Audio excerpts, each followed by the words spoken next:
Hi everyone, so I've had lots of comments and questions over the last week, both when I was out in Rwanda and since I've got home, from people either not realising that whole stuff with the advocacy isn't my day job, or the stuff running the charity isn't my day job, or how I fit it all in, or why I do it and why I put myself through it, or whatever that might look like. So lots and lots of questions. So in this very short video, I just wanted to explain, ultimately, my day job, I work in the NHS. I'm very proud to work in the NHS. My wife works in the NHS. We're very much an NHS family. We've got lots of other members in our family that work in the NHS, and that is ultimately, what we are and what we do and what pays the bills. I advocate, first and foremost, because selfishly it helps me cope. I'm not going to explain it again on here because there's so many videos on this channel where I've talked about my story. But ultimately, I can't change my situation. I can't get rid of my pain. I can't get rid of the damage that's done. I can't get rid of the trajectory or change the trajectory that I am on. But I can try and help other people who come along after me. I look at my son and I think, well, if he ever gets diagnosed with juvenile idiopathic arthritis, I want him to have better options, have a better future, have more of a say in not only his care, but also, the direction of that care and being a partner in it. So I advocate, and how I got into advocacy was completely by accident. I had no ambitions of ever being in front of a camera. As you can tell, I'm not very good at it. But I did it by sharing my story, and then it kind of snowballed from there. And just, some people get involved in research. Some people volunteer for a charity or whatever. For me, it was advocating and influencing policymakers and leaders and getting involved in projects to raise awareness and that sort of thing. And that was just the path I went on. And then, obviously, my wife and I founded Celiac Disease UK last year, which we're very proud of, and is rapidly evolving and becoming an absolute beast, which is amazing because, obviously, the more people that get involved, the more voice we have to amplify our message and our awareness and the importance of peer support and all the things that we're trying to do there. So, yeah, I just wanted to give you a little bit of a flavour of what our week looks like. And this isn't like a...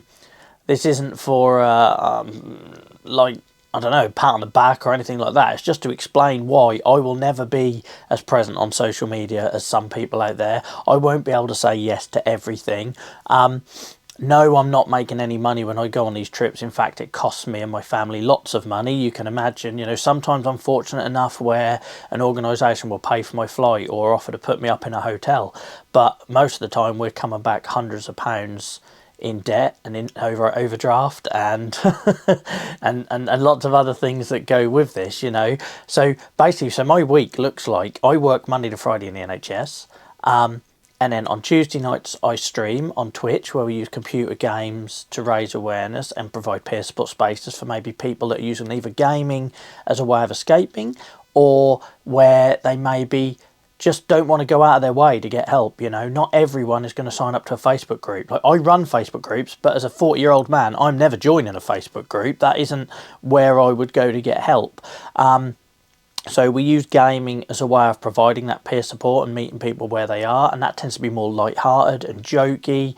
You'll see on my gaming channel socials, I wear a farmer's hat and I sort of lean into that sort of male rural culture in my background, because I know there's lots of males out there in countryside settings or maybe sporting settings and things where they're not going to talk about how they're feeling. I didn't. I went years not talking about my condition, not talking about my skin, not talking about my mental health, hiding my condition, because I didn't want to be judged on it. So we provide those spaces that are a bit more light-hearted in order to try and help people sort of like that are in that space already that are not going to go and find an Instagram post, probably don't even have an Instagram account. So we do that on Tuesday. Wednesday night is my wife and I's charity work night. So if you're waiting on an email from Celiac Disease UK, the chances are my wife and I are going to reply on Wednesday nights because we spend our Wednesday evenings focused purely on that once Dylan, my son, has gone to bed. Thursday evening tends to be when I do all my advocacy admin. So that will be emails around projects and trips and planning the next conference or whatever that might look like. that and most of my lunch breaks tend to be focused on those sort of things. Friday night we're streaming again on Twitch. That's what we do on Friday nights, and that tends to be more of a social, light-hearted. There might be a bit more adult puns and themes and jokes, and we try to treat it like, you know, if you're not that person that goes down the pub on a Friday in the UK, then maybe you hang out on Twitch with us. That's kind of like what we're going for, but we're very fortunate. We've got a community from all around the world. It's growing really quickly. It used to be sort of 50% UK, 50% North America, but it's now like global, and I'm very proud of it. And that goes from strength to strength. On Saturday is my family day. I do nothing on a Saturday regarding advocacy. The phone gets put away. My wife will throttle me if she sees me on social media or doing advocacy stuff. So you might get the odd photo or something on Facebook of my son and I out for the day, or a bit of a family trip. And I have to hide any messages I put in there around advocacy, you know, like say if me and my son playing and like, oh, making the most of a day when I have the spoons to play with my son, because if my wife thinks I'm doing that on a Saturday, I'll be in trouble. So Saturday's our family day.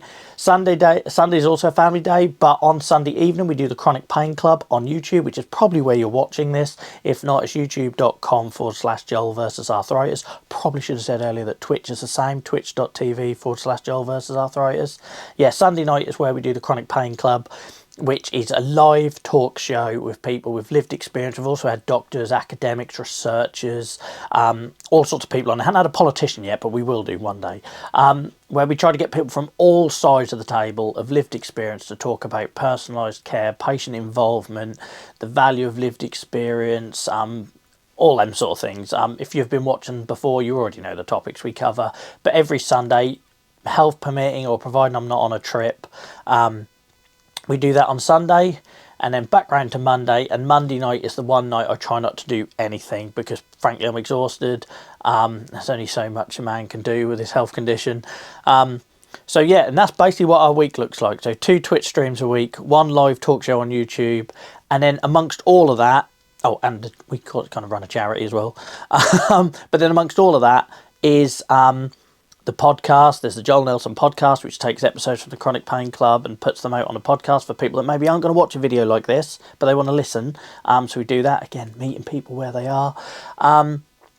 And what else? Clips on TikTok from the game and stuff, like funny, stupid mistakes or fails. Anything to try and bring people into that conversation and show them how peer support can help. But that's kind of a week in my life. And people will say, like, how? Well, our house is never tidy. You know, we've got a spaniel and a 6-year-old. You know, we prioritise all this advocacy and charity work over that. My gardener's never going to be the smartest on the street. I love gardening, I enjoy gardening, but I'm not doing it at the expense of my advocacy. I'm not doing it at the expense of my health. So on the good days I garden, on the bad days I don't. We don't do family holidays abroad and big trips away. You know, Dylan loves day trips, so we do day trips. So on Saturday we might go to London for the day, or on Saturday we might go to a theme park, or we might go somewhere else. So we tend to do that rather than these big, you know, holidays away. Also, my wife is unbelievably supportive. You know, a lot of the time when I'm doing this, when I'm recording this evening, as I am for you now, she's downstairs looking after Dylan, or she's walking the dog for me, or she's doing something around the house, doing dinner, or whatever that might be.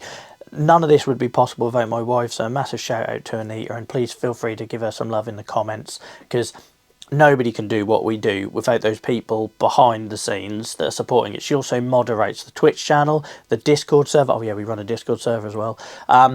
She moderates YouTube, the Chronic Pain Club, all our Facebook groups. She's the secretary of the Psoriatic Disease UK charity. None of this would be possible. It's not her in front of the camera or going on the trips, and she's quite happy about that. She doesn't like flying.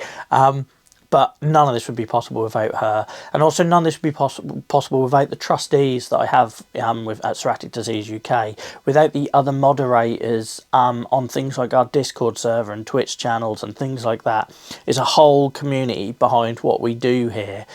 So yeah, I hope this helps and it wasn't just like a ramble. But to answer those questions that constantly come in, saying what is it you actually do, that's what we do. We do podcasts, Twitch, YouTube, run a charity, run Facebook groups, run Discord servers, basically anywhere where we think there is a need to fill a gap where people can get peer support to help them in between the appointments. And it is also why you won't see me posting regularly on Instagram. I have very little time for social media. I do it as a means to an end to support the work, as I call it, the actual work. That I'm doing. Same as when I was out in Rwanda last week. I'm sure I could have had a very successful travel blog, and I could have done lots of posts and lots of catchy TikToks with famous people in the advocacy space. That just isn't me. You know, for me, it's what's the impact, what's the legacy, who will it help? And in my mind, them spaces are already full. You know, if I'm somebody living on Instagram, there are so many amazing organisations that are posting content daily that I can go and get for my support as somebody living with psoriatic arthritis. But we're not reaching people in the gaming spaces. We're not reaching people in virtual spaces. We're not reaching people on places like Discord and podcasts and whatever that might look like. So for me, I focus on the advocacy work, but that is why you're not going to see me posting loads and loads of stuff on social media or trying to be trendy. That's just not me. For me, I'll always prioritise the work. There is a video, actually, I will put it up here, that explains why I turned down an invitation to a billionaire's reception dinner for this exact reason, that for me, it's about the work, it's about the impact, who does it actually help? And if it doesn't, and my time can be used elsewhere, then that's where I'm going to go. Don't take offence, doesn't mean that what you're doing isn't important. It's just, for me, I've got a very clear vision about reaching people where they are to provide peer support spaces. I will always rather be putting my effort into providing those spaces than showing up on social media. It's why I've ditched X and why the charity isn't going to be active on certain social media accounts, because I feel like if we're pumping out content every day at the sake of supporting the people that we are taking very generous donations to support, then yes, we should raise awareness, but it shouldn't be at the expense of providing those services to help people. We should always be providing or prioritising helping people over likes, trying to get more followers. There's an element where that helps to obviously reach people and bring people in, but for me, the work will always come first. And I hope this video helps. So yeah, by day, I'm an NHS manager. Love the NHS, my wife's in the NHS, and I think it's also what gives us a very unique perspective. I'm a patient, she's a caregiver. I work in NHS in corporate, she works in NHS on frontline healthcare delivery, and that's what our family does, you know. And I suppose before anyone comes in and that sort of like criticises that or whatever, one, I'd say that's our choice. I don't tell you how to live your life or how to raise your family. And also, you know, Dylan's very much a part of that, you know, because it is always in the back of my mind, like, does he suffer? I'm away a lot, I get that, I feel very guilty. But this is a kid that every week on his way to school will ask me, when are we going to open a charity shop? It's like his dream, bless him, is to have a charity shop where he can sell all his toys in Aid to Psoriatic Disease UK and also help other people get toys for less money. He's very numbers obsessed. He loves maths. So he's always talking about how he could do that. He wants to do garage sales outside the front of our house all the time, and I have to explain to him that Daddy doesn't always have time for that. So he's very much into helping people. And that's the child we've raised. And if that means he doesn't get to go 2 weeks to Turkey every summer, then I'm okay with that, because we make some amazing memories in our weekends. He's very proud of what Mummy does. He's very proud of what Mummy does, and Mummy helping people. He's proud of me going around doing what I do. Sometimes it doesn't feel enough. I think in advocacy it never feels like you're doing enough, and we keep going. And, you know, and we make tough decisions when we have to. We recently closed down the Pain Company, which was our clothing awareness brand, because it wasn't worth my effort. It wasn't reaching enough people, therefore I put my time in somewhere else. And, but yeah, at this point I feel like I'm rambling. I hope that clears stuff up. We're busy. I think that's probably the message I'm trying to give. We're busy, so bear with me if messages take a while to reply to. Bear with me if emails take a while to get replied to. I'm sorry I can't say yes to everything. There was a time 2 or 3 years ago when I could. But now, one, things have just snowballed, but also I'm very now clear in what it is I want to do and what I want to get involved in. And frankly, if people come to me with ideas or projects that are just a tick box, or that are not going to actually help people, they're just going to be for someone else's PR, or it's going to ease someone else's conscience, or worse, if you come to me telling me it's going to be good for my exposure, I don't give a crap about exposure. I don't care how many followers I got, I don't care how many likes I get. All that matters to me is, did I help someone today? And if I can answer yes to that, I sleep bloody soundly. So yeah, if you come to me saying, oh, you come do this for us for free because it'll give you good exposure, I don't care. I literally don't. Or if you try and guilt trip me into not doing a project, because, you know, either someone else will, or it'll get me sponsorship deals or some other nonsense. I've run a talk show for 3 years without a single sponsor. I'm good. I'm fine. I can cope with that. And my family happily dedicate a good chunk of our income for all the charity and awareness and advocacy work. If anyone wants to help, then great, but you have to do it from the right background. It cannot be you're doing it because it's a tick box or a quick win or to ease someone else's conscience. So that's us. That's what I'm all about. That's what our family's about. That's what Joel versus Arthritis is about. Hopefully that's tied in some loose ends for you guys. If maybe you came from Twitch and you don't understand the advocacy stuff, or maybe you came from YouTube and you love all of this advocacy stuff but don't kind of get why I put on a silly hat and play computer games a couple of times a week. It's all about meeting people where they are and narrowing the gap for people to start opening up and talking, because we genuinely believe, both in Psoriatic Disease UK and me personally and my wife, that the only way you live well with your condition between the appointments, you know, medicine and treatments aside, is through peer support, through involving the caregivers in that conversation as well, because they're often overlooked, and treating it holistically and looking at the person holistically and leaning into what you enjoy. I enjoy making these videos for you guys. I enjoy playing computer games. So when I'm doing those things, they're also helping me. So it's a little bit selfish. But I hope that helped, guys. And I will see you on the next one. Bye bye.